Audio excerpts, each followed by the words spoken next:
As so often happens, my wonderful audience has once again introduced me to a goldmine topic, this time in the form of my singing monsters. My previous episode of taking the creatures from the game and turning them into more fleshed out, monstery versions of themselves has gone over super well, and tons of you left me great suggestions in the comment section of that video for what other monsters you wanted to see me use. Most notably seeing the furcorn and a version of the Wobox showing up over and over again. So today I'm here to deliver on a sequel, and let's see if I can make it even better than the first episode. Let's go!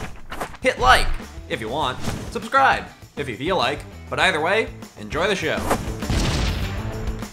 My continuing quest to help heal the monsters of song that still remain in my world has led me to some very interesting discoveries. And of course, helping these beasts, who have been unable to share their music for so long, having grown fearful and angry that doing so would lead them to being hunted down, has been a very rewarding experience. One species that used to be one of the more abundant of these breeds of creatures, but since has become endangered, is the furry warblecorn. These beasts are referred to quite frequently in the hymns of the Colossal's religious texts, though not for any significant achievements. They are one of the smaller of the creatures of song, standing at full-grown height of around 11 feet tall, though this can depend on the height of the branches that often sprout from their heads. I managed to find one of these creatures while continuing to spread the word of how the creatures of song can be made more peaceful. A villager mentioned that one of these creatures had been seen multiple times in the area, though it had not attacked any village residents, but simply appeared horrified anytime it saw a human and would sprint away at full bound. The creature was not easy to track down as it blended in quite seamlessly with the forest growth, but when I did manage to find it, as expected, it spotted me and tried to run away. As quickly as I could, I began to sing my sister's song to calm it, encouraging it to follow suit, showing it that it was safe to make its music once more. This creature must have been much more deeply afraid of making its music than some of the others, as I had to continue to chase it down for quite some time, while singing through winded breath as I ran. Eventually, I took to the skies on my dragon ally Violet, but it finally began to slow down and then stop. It eyed me very anxiously as I sang for quite a while, but soon enough, it finally started in with a warbling note and joined me in song. Now this right here to me is the first A+ drawing of this series. I really love how it turns out. Funny enough, it was a little bit nerve-wracking this one because it's such a simple design, the original version, that I didn't really know what kinds of real-life animals to take inspiration from to flesh it out into a more rendered, realistic sort of beast. A lot of my go-tos for creatures like this would be gorillas, cats, dogs, or lizards. That's often what I pull from in designing monstery sorts of creatures. So for this one, I originally thought maybe a bit of a gorilla face because it's got a very flat face, but that seemed a little bit too menacing and aggressive, so then I was thinking something a bit on the cuter side like a dog, but obviously a lot of dogs have longer snouts, so I thought, okay, flatter face, let's go with a pug. I mean, pugs are very cute, but also have that little bit of a gnarly, wrinkly sort of look. So I thought that was very fitting, so that's the inspiration I pulled for its face. And then for its legs, I was originally thinking a little bit ostrich-like, but then partway through started pulling a little bit more from a T-Rex sort of leg design. Then for the feet, just big, gross-looking human feet. Super pleased with this one, I hope you all like it as much as I do, and let's take a look at how it turned out.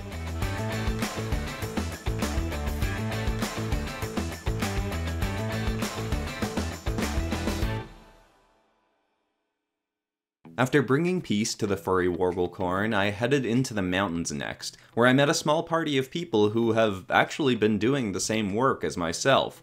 I came to a frigid mountain village having heard rumors of a creature of song ravaging the surrounding areas and making hiking quite difficult. But the beast had already been assuaged by Gentleman Tyson and his band of, as they referred to themselves, monster handlers.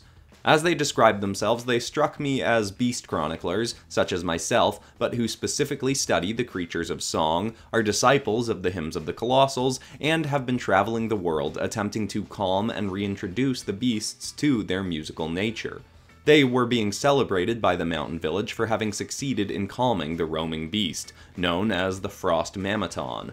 It is a rare breed of a once more common species, called simply a Mammaton, though this one is prone to living in even colder climates than its common kind.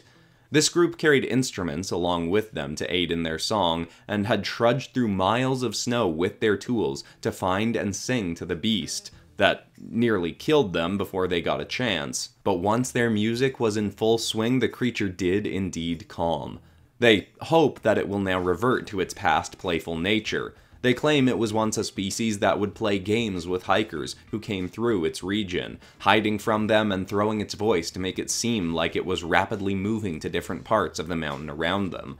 I was eager and fascinated to hear more from these monster handlers, and while their information would eventually, surprisingly, lead us to traveling outside our own universe to learn more, they first regaled me with a dark tale of a sorcerer who once tried to save the monsters of song through very twisted means. His name was Wu Barox. Now, I got a lot of requests from people to do a Mammoth from the game. It's one of the most iconic creatures from the game, but in looking at it, I was like, it's a little bit too simple. It might end up looking like some other creatures I've drawn in the past. So then I looked at other versions of the Mammoth, and I saw the rare Mammoth, and I was like, yeah, I think I like this better. It's similar, but it's got a little bit more to it, a little bit more color variety, and I thought I was going to have a bit more fun with it, and I'm really glad I went with that angle. Obviously, for real-world creature inspiration, a gorilla was a go-to thing to look at. I also looked at a bunch of reference images of different people's depictions of Yetis and abominable snowmen and Bigfoot.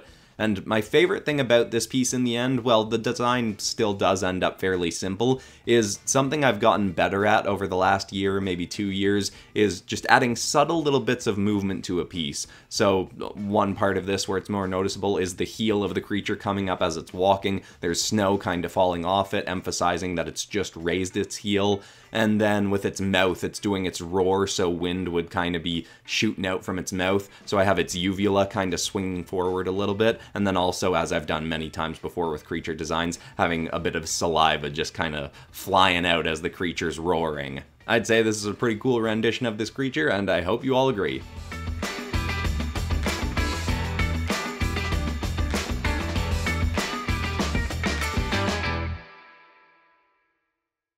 The last time I did an ad for my online Teespring store while doing a cold plunge, a lot more people paid attention. So I figured, let's try that again. On my Teespring store, I've got all the art from this episode up as 4 different posters. I've also got tons of posters from my previous episodes, including compilation posters with a whole bunch of different art on them. And then, one of my most popular things is my ink bundles, where you can buy a whole bunch of my inks and color them yourself, either traditionally by printing them out or just on your iPad or whatever drawing tablet you got. This is my second one of these I've done today, by the way. Wu Barox lived a few hundred years ago, in a time when magic more commonly thrived in my world, which of course had great benefits, but also left potential for great chaos. Wu was a zealot of the Hymns of the Colossal's faith, and resented the world for hunting down the creatures referred to in its songs. This of course is understandable to a degree, but he took things too far, likely even harming many of the creatures he wished to save in an attempt to get revenge. Through long-lost mystical practices, he created a series of magical boxes. As described by the monster handlers, they sounded to me somewhat otherworldly, as though he utilized technology from other realms to build them, though I can't say for certain. They each possessed a crystalline orb that could create endless supernatural electricity to power the boxes, awakening them into titanic, unkillable monsters to ravage any towns, kingdoms, or villages that had partaken in the hunting of the monsters of song. But in order to fully bring these creations to life, there was one more essential ingredient he needed: the life force of actual monsters of song. He had to quite literally feed monsters into these boxes. Depending on the beast he put in, a box may be able to awaken for 1 to 7 days at a time, and would have an appearance that somewhat reflected the creature consumed. When the monstrosity would power down, he'd then have to give it more and more fuel. Barox's creations did do some serious damage to the nearest towns to his lair, but he was fairly quickly stopped by surrounding kingdoms' forces. He was executed, but his boxes were unable to be destroyed, or even dismantled. Instead, they were buried deep underground in the hope that nobody would ever find them again. For if they did and knew to feed creatures into them, the boxes could awaken to once more wreak havoc upon our world. Now with this one, there was obviously not much real-world animal inspiration that I could pull for it. I thought about doing a more significant redesign, but I felt like it was kind of more fun just doing a more fleshed out version, making it more monstery and bigger looking. The Wobox that I picked was specifically the one that I felt would fit best into a fantasy sort of setting. But as I was designing this, I was really kind of wondering, what do the Wobox's heads actually look like when they're turned? I've only seen them flat-faced on, so I was like, do their eyes actually sit on top of their lips, or do they sit farther back and there's an actual full head in behind the mouth? I kinda had to just make that up as I was going, but I'm fairly happy with what I ended up coming up with. I also really like playing around with lightning and electricity on any creature or character designs, so it was really fun having some chaotic lightning just going through all of its limbs, even putting a little bit more on its head. And near the end of this piece, I was pretty happy with it, but I found there wasn't enough focusing us in on the creature's actual head, leading us up towards that. I wanted it to feel like there was a little bit more intentional focus in the drawing, so I changed the gradient in the sky in the background from being a flat one going from the ground up to being a radial one leading us in towards its head, and I had a moon in behind its head. I faded out a little bit to just help pull us that much more towards the creature's head, and I think those final touches end up really making this that much nicer of a piece, and I hope you're all pleased with how it turned out, because lots of people requested the Wobox.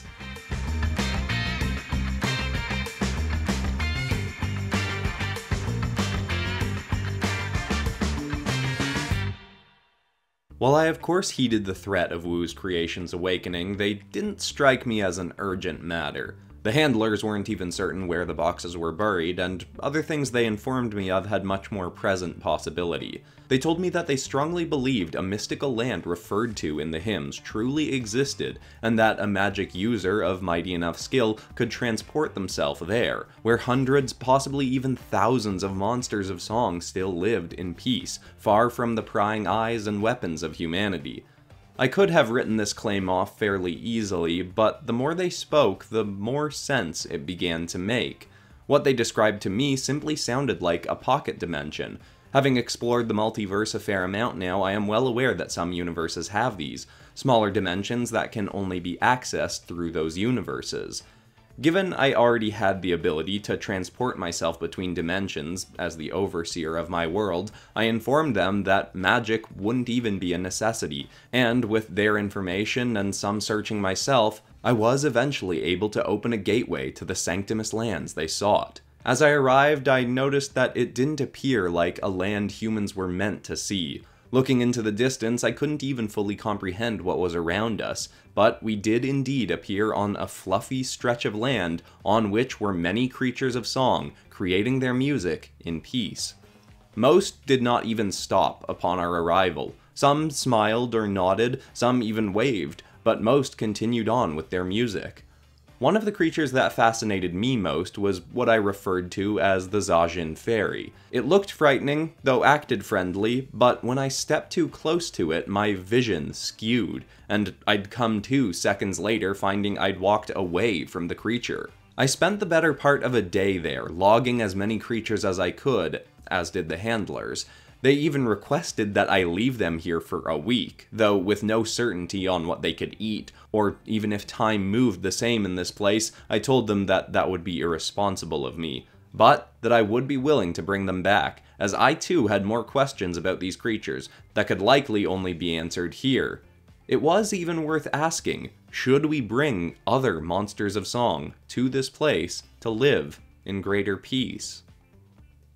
Now, the most liked comment on the previous video at the time of recording comes from someone named Beeble who suggested that I do any creature from the Magical Sanctum. And to me, that was really fun because I got to go, alright, let's take a look at the list of creatures in there and just see which one pops out to me most. And the one that I liked the design of most was the Déjà-Jin. I just thought it was really cool, and I really like any creature that has some kind of crystalline forms added to it. I feel like in my art style, it adds some nice variety. I've talked before about how I really like drawing creatures that have some kind of ice element to them, or not even creatures, like superheroes, whatever, and I like doing crystal sort of forms for the same reason. When I do forms like that, I'll usually color the line work to a similar color of the crystal, ice, whatever, and I think that does add some nice contrast to the piece.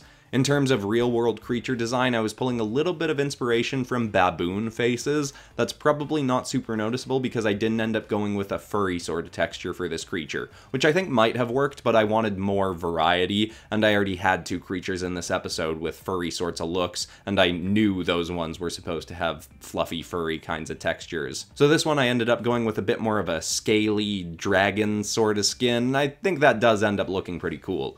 The only element of this drawing that I don't really end up liking very much is what I do with the background sky. I was trying to make it look different from just a regular sky because we're in a pocket dimension, so I was trying to go with some sort of ethereal, flamey sort of texture, but make it kind of light so it's far in the background, and it just ends up looking a little bit like a wallpaper more than like some kind of distant sky or something. I don't think it's bad enough to make this drawing a combo breaker from this episode. I am happy with how all 4 drawings turned out, but if I'd been willing to make more time with this drawing, that's definitely the thing I would have fixed. Anyway, I hope you all like our 8th My Singing Monster, and let's take a look at how it turned out.